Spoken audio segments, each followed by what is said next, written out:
Na, mėlyje, sako, tik tais kraunam akumuliatorius ir daugiau nieko nedarom, arba mašinos mūsų lavonai.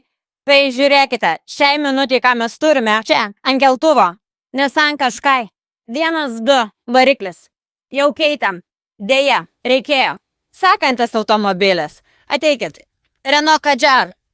Variklio keitimas gresia. Ką darysim? Keisim.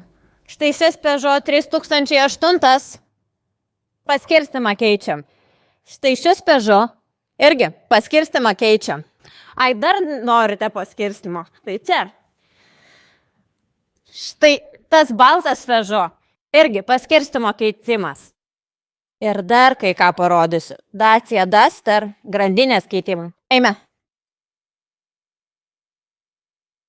Ir sakysit, ai, vėl tu čia meluoji ir apgauni, tai ateikite arčiau.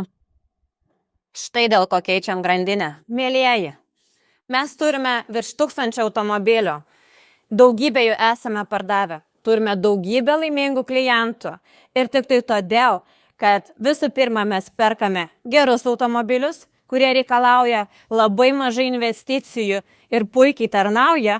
Ir kartais nusiperkam automobilius, kurie paprasčiausiai reikalauja daugiau remontų, kuriuos atliekame čia, paruošimo centre. Nebereikalo turime 14 keltuvų.